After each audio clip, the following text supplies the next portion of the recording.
Welcome to The Conscious Entrepreneur, the only podcast 100% dedicated to the well-being of entrepreneurs. It's where founders come to sharpen their edge from the inside out and lead with clarity, connection, and purpose, without buying into hustle culture or burning out. Hit subscribe right now so you never miss an episode. Let's get started. Welcome, Jenna Piché, to the Conscious Entrepreneur podcast. I'm so excited to invite you onto the show where you can teach us so much about team productivity and how we can identify some of the cultural mistakes we might be making that are actually contrary to our bigger goals. As you know, we've been talking to Dr. Ben Hardy at the Conscious Entrepreneur Summit about how to 10x our businesses and our personal lives, achieving impossible goals. And one of the things that you teach us is that busy is not a sign of, it's not a badge of honor. It's more a sign of misaligned priorities. Could you tell us a little bit more about your point of view on that? Absolutely. Well, thank you so much for having me. I love the ability to build off of Dr. Benjamin Hardy's work. It's been so impactful, and he's been a mentor of mine for years. So building alignment really away from wearing that busy as a badge of honor. I think when we start our business or our careers, if we didn't start as an entrepreneur, we do everything that we can. We say yes to everything. We take everything on because we just want every opportunity, and we want to show leadership that, hey, I've got what it takes, and we're learning. But the older that we get, the more experience we get, then I find that we have all of this buildup from all of these yeses, and we have layer upon layer upon layer of pressure on ourselves. And rather than evaluate, step back and say, hey, what's really working, right? What's the 20% of what I'm doing that's producing my 80% of my results? We just continue to say yes because that's what got us here. But there is a point at which we as entrepreneurs need to take a step back and say, okay, being busy means that I might be losing time in areas that aren't really adding value to the company. Or maybe I am doing those $10 tasks when really my time is exchanged at a much higher rate. So I think one of the things that we really need to do is just take a step back and first acknowledge that what got us here isn't going to get us there to that next level. And so we need to accept the fact that taking off that busy badge is actually what's going to help us grow. Absolutely. And as entrepreneurs who are, leading our companies and setting the direction and modeling behaviors, this is a place where we can actually be sabotaging ourselves with the sort of misaligned belief that we have to be responsive to everything. We have to be on Slack. We have to respond to every email. We have to show up with an immediate response. And that's so rewarded in our culture, and sometimes even in the culture that we build for ourselves. But what you teach us is that that is actually deeply misaligned with maybe achieving more meaningful results and actually allowing our teams to work at their highest and best and achieve deep focus in their days. So I think that's something that every entrepreneur, whether you are a solopreneur or you're running a $10 million company or a $100 million company, I imagine that we can recognize these patterns where there's misalignment and take steps to improve those things and get better results from ourselves and our teams. Absolutely. I think one of the biggest mistakes we make as we grow and start leading bigger and bigger teams and organizations is that we're not as great at setting priorities for the team. And then as such, they feel like everything's a priority, and we can't control then which balls they catch and which balls they let fall. Right? I do this practice when I go out and do client workshops, and I take a dozen tennis balls and I start throwing them at someone. And it's really comical because it is a great visualization of the fact that if we're throwing so much at our people, but not telling them what to catch, they might drop the most important things. So really that focus around what is truly important, I think, is the best foundation we can give our people, because otherwise, to your point, they're spreading themselves so thin that they don't get to the strategic work. So now I've surveyed hundreds of executives. And the biggest complaint I hear is that they and their teams don't have time for strategic work or deep work because they're too busy handling all of the reactive stuff that gets thrown at us. Because it's so much easier to clear some email, respond to a Slack, pop into a meeting, right? All that shallow work that doesn't add any value. But the stuff that's really going to move us forward, that's going to innovate, is that complex problem solving. But if we're task switching every 3 minutes, which is what the average professional worker is doing, there's no complex problem solving happening in 3 minutes. I don't know about you, but my greatest innovation is not coming in 3 minute chunks. So we tend to do the stuff that feels easy at the expense of the stuff that's truly deep, that's going to move us forward. And I think that that is really the next level of this work. I talk to so many leaders who are like, oh, maybe this team member isn't working out. I think they need a little bit more time management help. Or the other end is like, hey, this team member burnt out because they were trying to do too much. But the solution to both is really just the acknowledgement of, we are creating environments that are praising the instant email notification, the quick response to Slack, the always on, at the expense of the work that's truly going to move us forward. So I feel like the companies that are winning right now are the ones who are really mindful about creating intentional environments where focus is not only accepted, but praised. Like, it's okay to put a sign on your door that says, I'm in deep work. And I feel comfortable doing that, knowing that there isn't going to be some kind of, reprimand or repercussion because I sat down and prioritized the deep work. So allowing our people to actually put their attention where we want them to put it is one of the best things we can do as we are trying to grow and innovate in our companies. What are some of the like cues that an entrepreneur, a leader could see or hear that would tell them that this misalignment is happening in their organization? Yeah. So like a lot of teams, it comes from the top. So if a leader themselves takes a step back and says, I don't have time for strategic work. I feel like I can't sit down and do the stuff that really matters unless it's early in the morning before the team gets there, at night, or on weekends. That is a huge red flag, because our team will model our behavior. And so if that's how we're showing up, that's how they think they need to show up. And then that leads to burnout, and our high performers leave, and then it's hard for us to grow. So I think that is the first really big red flag. The other one is just starting to pay attention to data if you have it. So the bigger our teams get, the more it helps to do surveys. I run a strategic workplace well-being and productivity survey where we ask questions like, do you feel like you have time to focus? Are you always in meetings? Can you prioritize the strategic work? Do you have time to grow as an individual? And all of these other questions that really lead to, hey, this person's doing well, they have space to do the work, or this person might be on the verge of leaving. And wouldn't that be great to know before your high performer comes in and hands in their resignation letter? I think that we don't leverage data as much as we could. And if we did that, we'd be able to catch some of these opportunities before it turned into half of a team turning over. Right. Or, you're here at the beginning of June where we are now, and you're going back maybe to your 1 year plan or your 3 year plan and saying, wow, we're way, way off target. We haven't accomplished the things that we need to because, time is flying by and we're busy, busy, busy and working all the time, but somehow the real needle movers for our company aren't being addressed. And I would say that's probably a warning sign as well, that this would be a time to start looking for yourself as a leader, being aware of the culture that you're creating. Are people allowed to decline a meeting?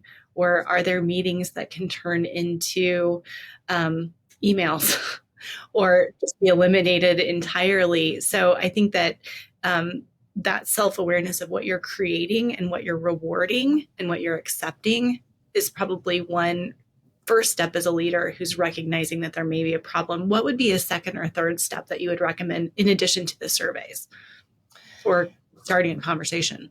Right. I think the next step is what does it feel like in the hallway? What are people talking about? Because and I know we don't get as much water cooler talk these days with a lot more hybrid and remote work, but what are the conversations before the meeting starts and the conversations after?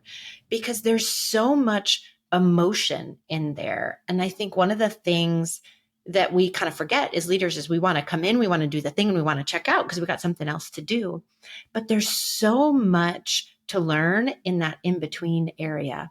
If people feel safe to talk about their weekend or their family or something that's coming up, that's a sign that they're more relaxed, they're feeling safe and less stressed. If you pop into a meeting and your team is talking about, oh, how they got to stay until 7 o'clock tonight to get this thing done, or oh, they don't have what they need to move forward here, or it's more of that complaint environment, that's a huge red flag. And even if you are the starting block for the meetings and you don't get to hear that, using things like a note taker so you can catch what the initial discussion is and the ending discussion is, not to spy on your people, but really more to just say, I really want to keep a pulse of how the team is doing. So let's use these note takers to the best of our ability, not just to catch to-dos and things, but also to get a feel for what is the culture like here. Because as the leader, sometimes that's really hard for us to see. We're too busy moving from this thing to that thing to that thing because we know everything that needs to get done. We don't often slow down long enough to hear the in between. That makes so much sense, and I think that's a great little actionable tip that we can all like put into practice kind of immediately to get more of a pulse on the vibe, the feeling from the team that might be happening away from our ears and eyes. So that's really useful. Tell me about this concept of fractured attention as an executive. So if you're an executive who's got a large team, and you are operating at a very high level, do you still find, I mean, I think it's probably true that these executives still have opportunities to be more conscientious of how they're using their time, understand how their energy relates to their activities, and optimize so that we can actually get to those 10x goals? Do you have sort of a clue about the inner dialogue that might be happening for an executive who's leading a large company that might clue them in that there's a misalignment, for themselves? Yeah. So, one of the first things I actually do when I start working with executives is a time energy impact audit. So, we have them write down, here are the sorts of things I've done in the past 2 weeks. And then with each of those things, they rate what was the value or impact of this? Was it battery draining or battery charging? And then we have them evaluate, EAD. Can I eliminate, automate, or delegate this thing? So that's a really great practice to run through just to get an idea. But the other thing, I think that before you even get there, before you even say, hey, maybe I need to do one of those audits, these are the sorts of tracks that are playing in our heads. Things like, I can't hand that off to someone because it's going to take me longer to train them on how to do it than if I just do it. Or I have 50 things I need to get to today before I feel like I can go to bed. Or maybe if I show up and work for 2 hours before the team logs in, I'll get it done. The one I used to say when I was leading sales and marketing teams was, if I could pause the world for 7 days straight and just work, maybe I'll get caught up. But the other one that's more tactical is something like, hey, I just picked my head up and it's June and I realize we haven't made any progress on our annual goals. We need to take a pause here and see what's really happening. To your earlier point, I think all of those are great things to notice to say, hey, maybe we need to slow down and reevaluate before we head into the second part of the year. 100%. I wonder, when you think about like the mindset that's driving all of this sort of counterproductive and conflicting priorities, what do you think is going on inside your head? Is it just sort of like that need to accomplish something that is keeping you stuck? Is it a form of procrastination to stay away from the things that are, maybe you're going deeper out into the ocean, into the unknown, uncharted territories, and you're afraid to go there? It's safer, in the in the mundane, as you call it, shallow work, or is it something else? What have you seen from high functioning executives that still need to work in this area? Yeah. So I really love geeking out in the neuroscience here. And as much as we like to believe we're highly evolved, we still have an operating system of, the 10,000 years ago when we were in fight or flight, running from whatever might be chasing us, trying to eat us, right? So we operate at our best, most strategic state in our prefrontal cortex. That's where creative thinking and high level decision making can happen. But if we find ourselves in more of that fight or flight state, we kind of default back into our amygdala. And that's the part of our brain that tells us it's fight, flight, or freeze, really. And we couldn't really freeze in front of a bear or a tiger or whatever because we'd get eaten, right? But the threats in our world have changed.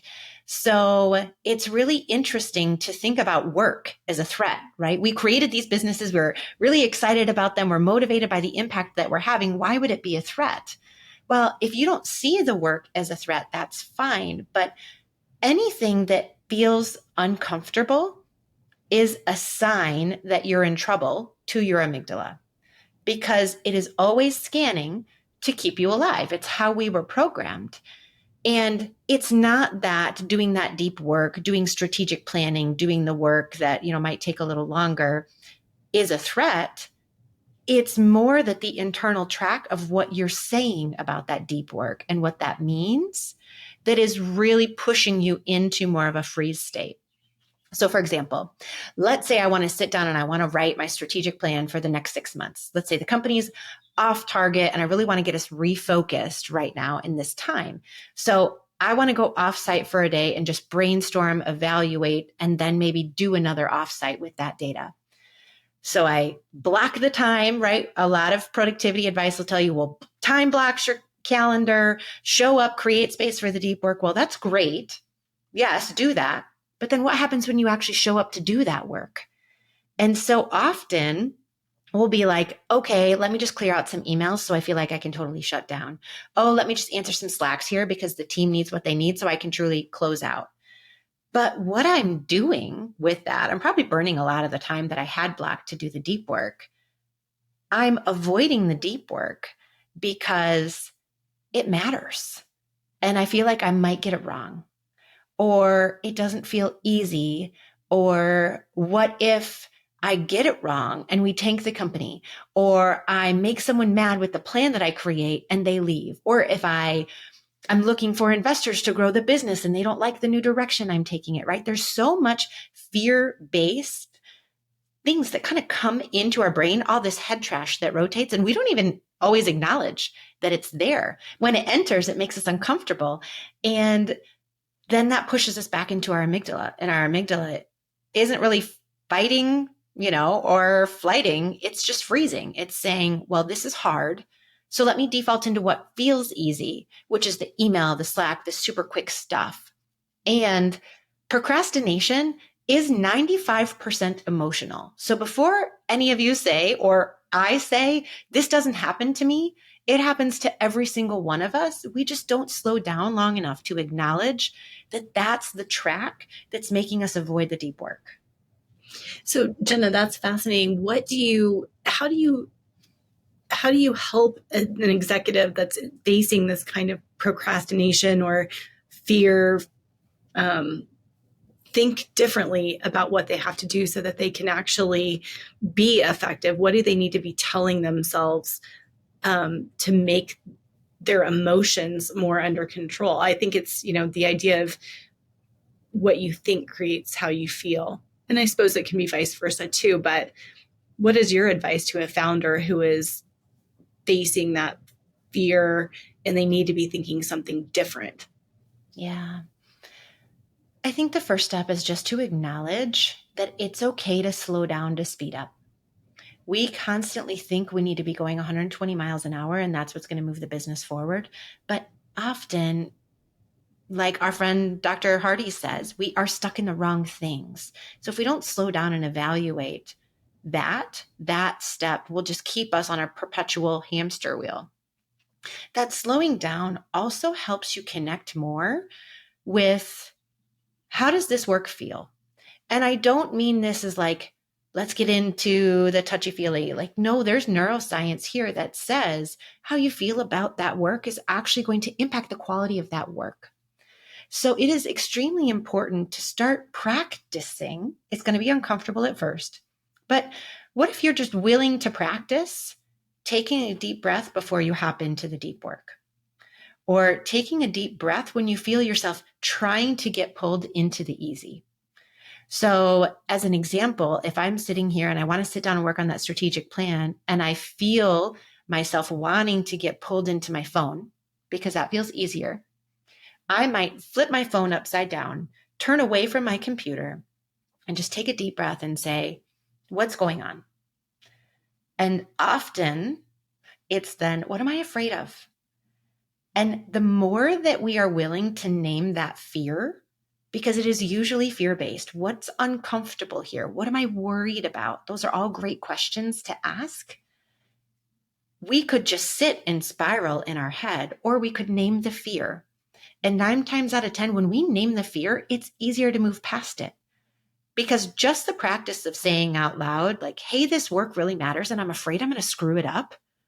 Then you have this opportunity to be like, no, I've built a pretty amazing business for 5 or 10 years or however long you've done it. And I have done stuff I didn't know how to do before.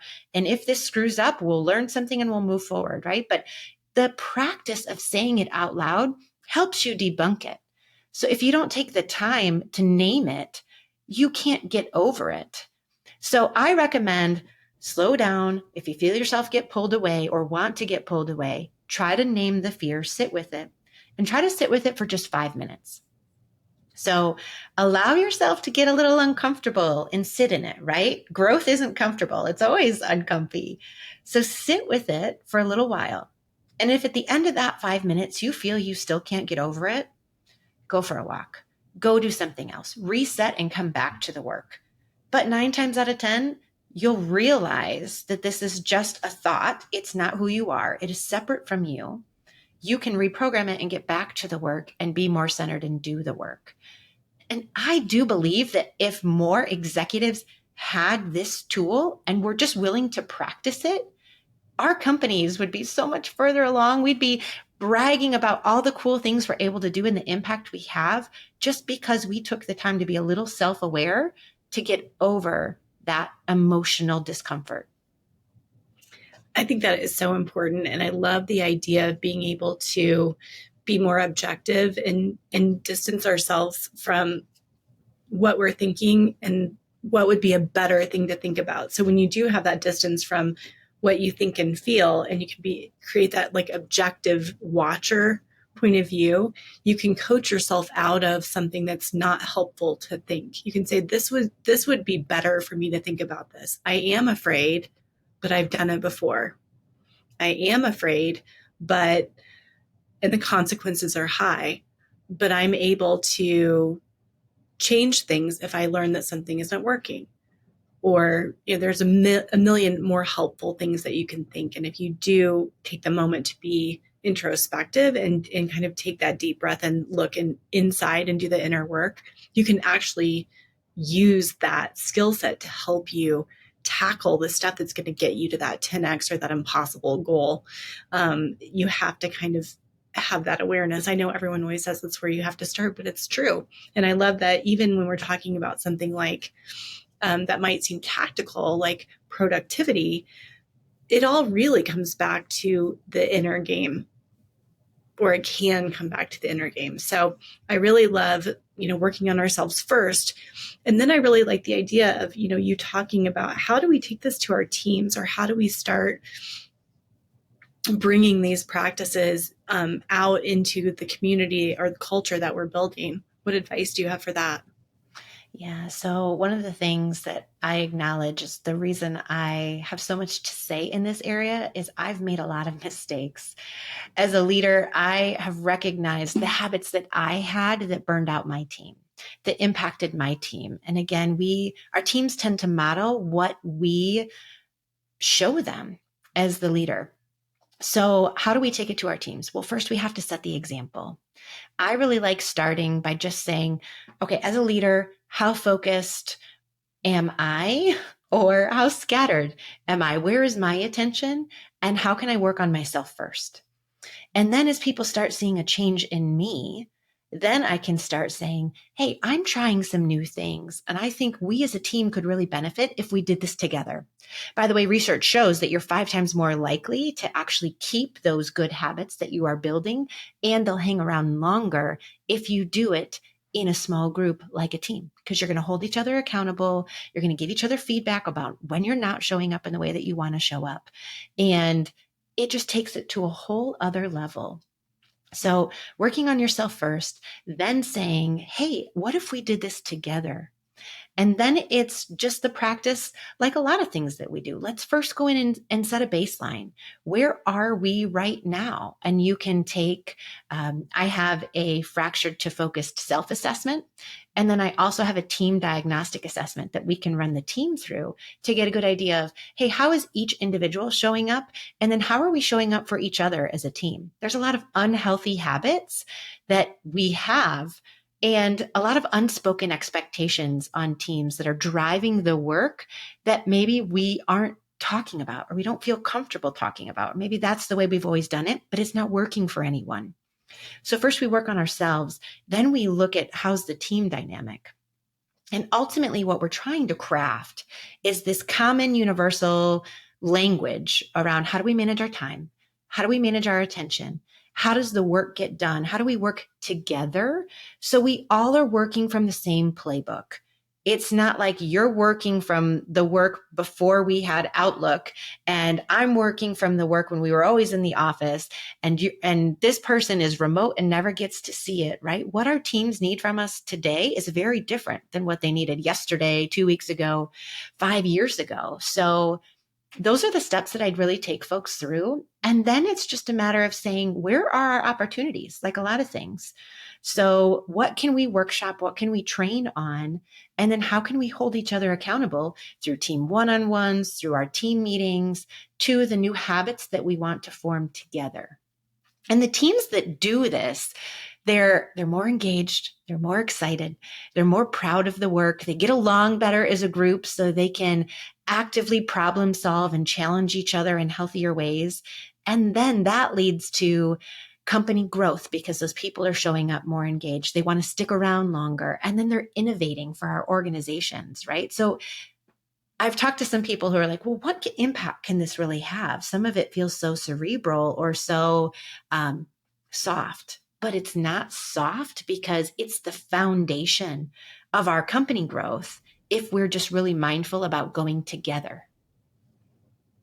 I love that. And I'm going to make sure that we put in the show notes resources that you just offered with your fractured to focus sort of self-evaluations and team evaluations, because those sound like great tools. And, what you're talking about is really maybe the rocket fuel that can help us optimize our environment so that we are able to shorten our time horizons to achieve goals and even make our goals more aggressive than we thought were once possible. And, we go farther faster with a team. So I think that what you're teaching and what you've shared with us today is incredibly valuable. I want to thank you so much. Is there any last sort of advice you want to give us for any sort of inner work or any sort of habits or resourcing that you would offer that might help our teams put this into action faster? Absolutely. So one of the questions that I know Dr. Hardy continues to ask is, what's the seemingly impossible goal that if you reached it would change the game? And I think so often we're thinking externally when we think about these goals. And rather than saying, my company needs to be at X revenue, or I need to have this many staff members, or we need to have this many clients, what if the seemingly impossible goal was that you showed up and only worked on the 5% of the work that mattered? And who would you need to be to be the person who could show up and feel comfortable saying no to the rest of the work so that you could show up in the work that is going to 10x? And then how does that person show up every day? And pick one of those habits and start working that. Because how that person shows up every day, if you just start living life like them, they're going to show up without you even really needing to consciously make that effort because you're practicing every day. And I think that feels like one of the easiest things to do when we're trying to make big change. It feels so unattainable. But if we just practice becoming the kind of person who does this, then they show up naturally. Right. What would that person do? The person who's achieving this goal, how would they come to their day? What would they be thinking and feeling, and what would they believe about what's possible? What would they believe about how they should spend their time and what they should say yes to, and even maybe more importantly, what they would say no to. So Jenna, this is so much to think about, and you've asked some really, really probing questions and shared some really meaningful insights. I'm so pleased that you were here with us today. Thank you so much. Thank you so much for having me. Thanks for watching The Conscious Entrepreneur. If something landed for you, will you leave a comment? I'd love to hear what you thought. And if you haven't done it yet, hit that subscribe button so you never miss an episode. Thanks so much, and I'll meet you here next week.